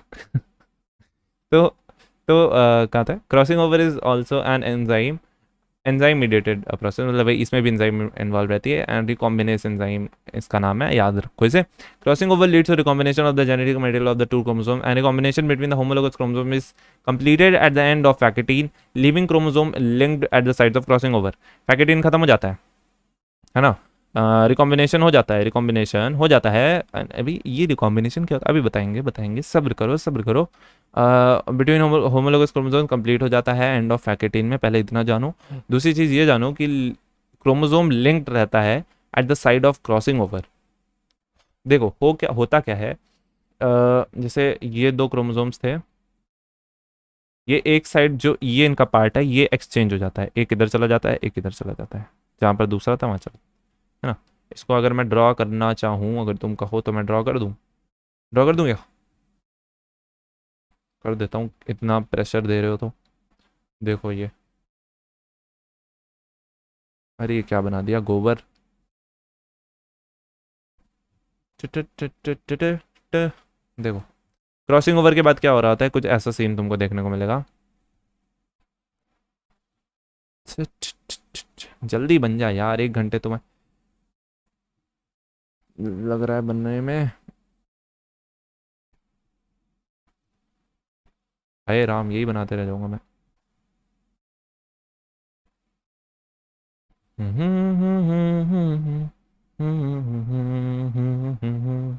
बताओ कौन सा गाना है। चलो देखो ये बन गया, है ना। ये देखो ऐसा दिखेगा, मतलब समझ रहे हो हुआ क्या। इतनी देर बना है, कई लोगों को समझ ही नहीं आया। मतलब यहाँ ये ऑरेंज वाला इधर गया, ब्लू वाला उधर आ गया, ठीक है, समझ रहे हो, चेंज हो गया है। तो इधर दिख रहा है ना चेंज, ध्यान से देखो यार, जूम कर दूं, जूम देखो, zoom zoom zoom zoom zoom, दिखा, समझे, चमका कुछ, आया कुछ, अच्छी बात है। क्या तुमने नहीं आया बोला तो तुम कहीं कोने में जाके थोड़ा सा रो लो, फिर वापस से आओ, वीडियो प्ले करो। The beginning of the diplotene the beginning of the diplotene is recognised by the dissolution of the synapton. मतलब देखो, अरे आपने तो समझाया ही नहीं, समझाता हूँ। रिकॉम्बिनेशन होता है तो यही होता है रिकॉम्बिनेशन, इसमें क्रॉसिंग ओवर होती है। क्रॉसिंग ओवर में यही हो रहा होता है कि अपना जो क्रोमोसोम, ये इसका जो एंड है वो ऐसा एक्सचेंज हो जाता है। एंड ये ऐसा होता क्यों है, इसका एक अगर एक शब्द में आंसर दूं तो वेरिएशन, ठीक है। वेरिएशन क्यों ज़रूरी है, वेरिएशन तुम एवोल्यूशन में आके पढ़ लेना 12th में, अभी फिलहाल इतना जा रहा हूँ कि वेरिएशन के लिए चीज़ होती है, वेरिएशन चाहिए हमको, जितना ज़्यादा वेरिएशन रहेगा उतना जल्दी हमारा उतना प्यारा एवोल्यूशन होगा। और एवोल्यूशन ज़रूरी है क्योंकि यार तुम लोग पोल्यूशन करते जा रहे हो, तुम लोग गंदा करते जा रहे हो सब कुछ, तो हमारी बॉडी भी धीरे धीरे उसकी आदत डालने की कोशिश कर रही है, तो उसके लिए ये सारी चीज़ें ज़रूरी होती हैं। चलो, so diplotene is recognised by the dissolution of the, अब हाँ, रिकॉम्बिनेशन बिटवीन द होमोलोगस, फिर से कर रहा हूँ एक बार, recombination between the homologous chromosome is completed by the end of pachytene. तो ये रिकॉम्बिनेशन जो था ये सब हो जाता है, living the chromosomal linked at the side of crossing over, but recombination हो जाता है bye the end of living the chromosome, इस पॉइंट पर लिंक्ड रहता है लेकिन क्रोमोसोम अभी वहां से नहीं टूटा है।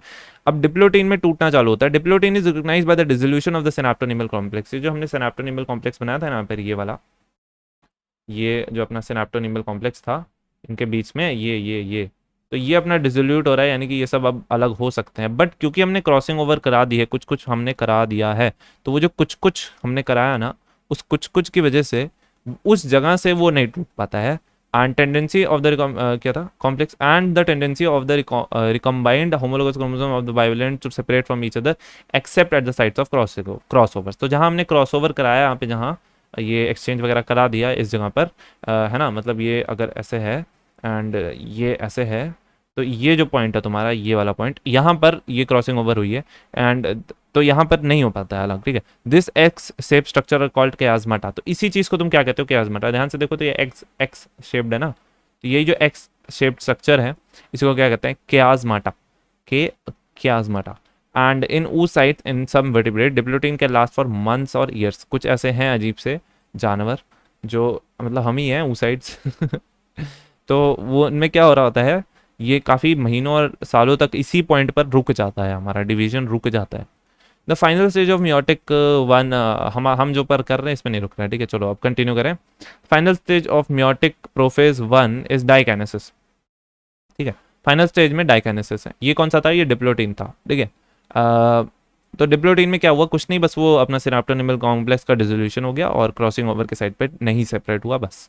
Dikinesis, this is marked by the terminalization of the chiasmata. During this phase, the chromosomes are fully condensed and the meiotic spindle is assembled to prepare the homologous chromosomes of separation. By the end of dikinesis, the nucleolus disappears and nuclear envelope also break down. Main तो काम यही है, main काम जो diakinesis में हो रहा है वो यही है, यहाँ से इसको ध्यान में रखो। चलो मेटाफेज वन। मेटाफेज वन में क्या हो रहा था, bivalent chromosome align at the equatorial plate. Metaphase one अपना मेटाफेज जैसा ही है। ये जो बाइवेलेंट क्रोमोसोम, अब इनका नॉर्मली इनको सेपरेट करना है यार, ये पूरी कहानी की ही थी इसीलिए, अब इनको सेपरेट करना है। यहाँ से एक स्पिंडल फाइबर आएगा, यहाँ से एक स्पिंडल फाइबर आएगा, दोनों को पकड़ के खींच लेगा, समझे। मतलब यहाँ से एक स्पिंडल फाइबर कनेक्ट होगा, यहाँ से एक स्पिंडल फाइबर कनेक्ट, दोनों को पकड़ के अलग अलग कर देगा।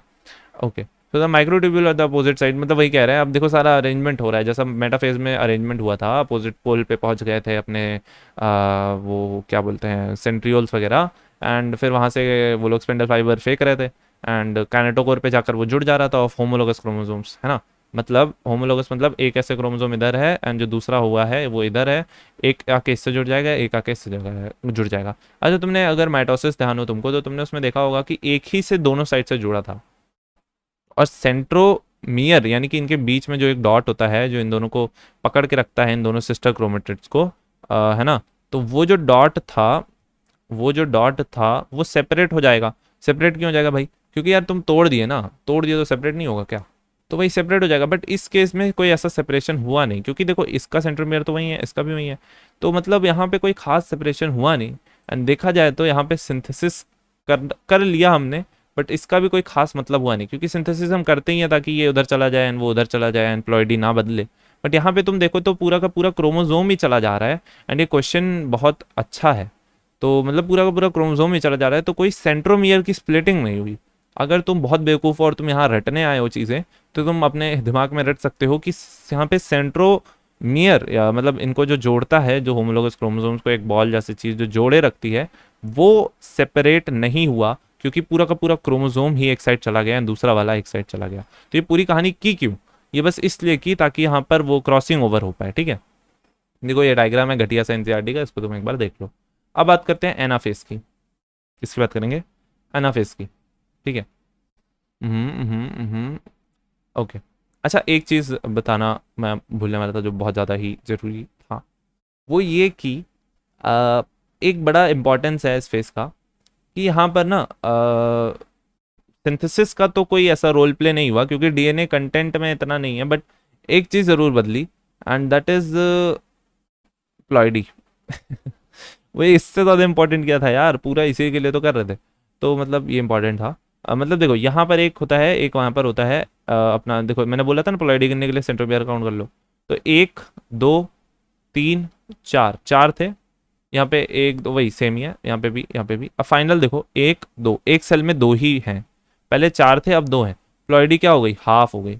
यानी कि पहले ये जो था, अगर मैं इसको डिप्लॉइड कह दूं, तो अपना बाद वाला जो है ये अपना हैप्लॉइड। तो प्लॉइडी हमने चेंज कर दी इसी पॉइंट पे, क्या कर दी हमने, प्लॉइडी चेंज कर दी यार। तो इसी को रिडक्शनल डिवीजन कहते हैं, यहाँ पे प्लॉइडी में रिडक्शन हो जाए उसको रिडक्शनल डिवीजन कहते हैं। तो एनाफेज वन की बात करें तो the homologous chromosome separate while the sister chromatid remain associated with, देखो ये क्वेश्चन आया है प्रीवियस ईयर में, समझ आ गया होगा तुमको ऊपर वो चीज़। एंड टीलोफेज वन में क्या हो रहा था, nuclear membrane the nucleoplasm reappear cytokinesis, मतलब वही यार फालतू की चीज़ है, अपनी बैक पैक जो किया था उसको ओपन कर रहे हैं। जो अपना साइटोकाइनेसिस है, अब यहाँ पे ना इनको क्या कहते हैं, इट्स कॉल्ड डाइंड ऑफ सेल्स, है ना। जो बना हमारे पास ये जो 2 सेल्स बने, अभी और डिवीजन करेंगे, अभी खत्म नहीं हुई कहानी, चिंता ना करो, कहीं नहीं जाना तुमको। पिक्चर अभी बाकी है मेरे दोस्त। तो न्यूक्लियर बहुत ही सड़ी हुई मिमिक्री। तो न्यूक्लियर एनवेलप एंड द न्यूक्लियोपेस cytokinesis follows this step blah blah blah. Although in many cases the chromosomes undergo same dispersion, they do not reach the extremely extended state of the interface. The stage between the two meiotic divisions is called interkinesis. Okay, ये याद रखो। Stage between the two meiotic division को क्या कहते हैं? Interkinesis मतलब अच्छा है, पोटेंशियल क्वेश्चन है। तो जनरली शॉर्ट लिव्ड रहता है and there is no replication of DNA. अब देखो ये बड़ी खास बात है, बड़ी खास बात है जी। डीएनए रेप्लिकेशन नहीं हो रहा है during the interkinesis followed by prophase 2। मैं क्यों कह रहा था कि सिंथेसिस का कोई फायदा नहीं हुआ? क्योंकि इस पॉइंट पे भी अगर सिंथेसिस करते तब भी कोई लॉस नहीं होता ना, क्योंकि सिंथेसिस पहले किया, ठीक है कर लिया, कोई बात नहीं, बट इस पॉइंट भी करते तब भी तो फाइनल में अपना जो सेल जो बनता उसमें आधा या ही बचता डीएनए। तो सिंथेसिस कहीं भी कर सकते थे, बस शुरू में करना हमने सब कुछ पहले ज़रूरी समझा।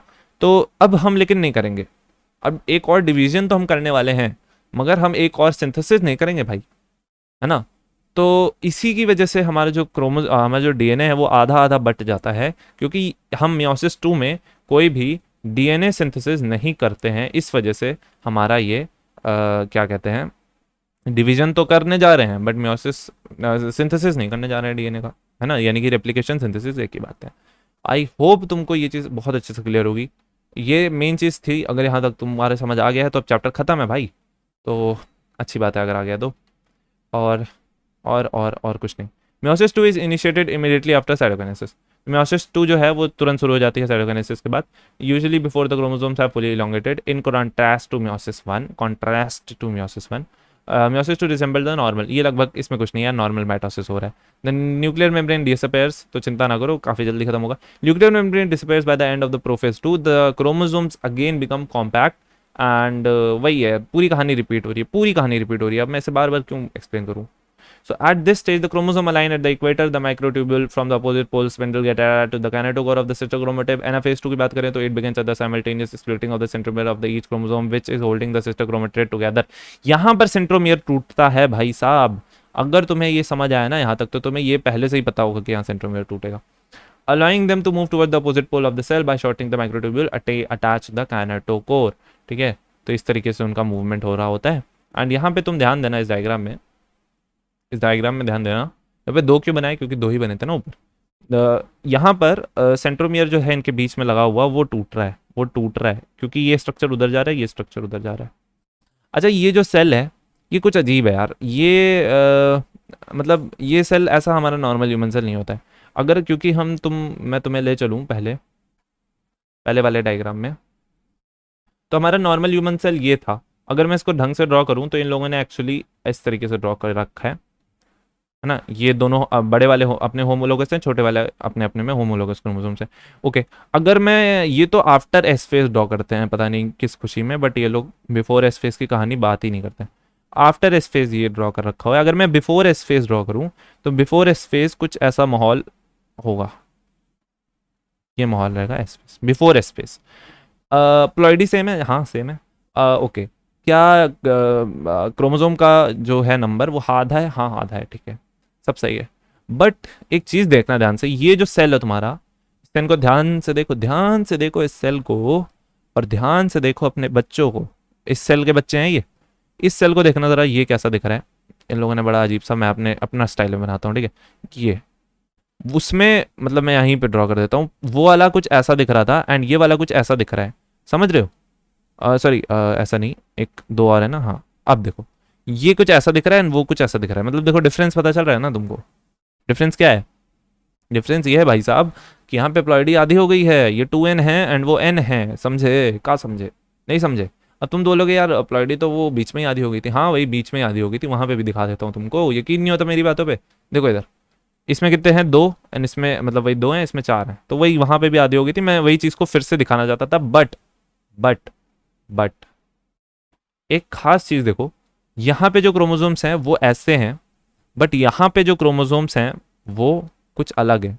वो एक ही स्ट्रैंड बचा है उनका।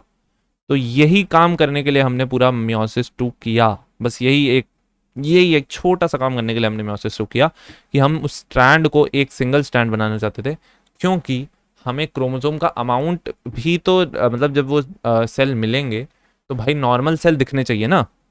नॉर्मल सेल में मतलब सेल का अमाउंट थोड़ी बढ़ा दोगे तुम। ये तो अपना बाद में इनको डिवीजन करना होगा। मतलब एक जैसे जो मेल से मान लो ये आया, फीमेल से भी ये आया, है ना, दोनों मिल गए तो ऐसे बन जाएंगे। और ये एक नॉर्मल सेल ऐसा दिखता है ना। अगर मैं उसके क्रोमेटिन को ज़बरदस्ती बोलूँ कि क्रोमोसोम्स बन जाओ तो वो कुछ ऐसा ही दिखेगा हमारा नॉर्मल सेल। तो ये तो सही है, बट अगर मैं एक्स एक्स ही भेजता तो पहले से ये कुछ ऐसा होता। तो ये सिंथेसाइज्ड हो गया एक तरीके से, मतलब इसका आफ्टर सिंथेसिस वाला फेज हो गया।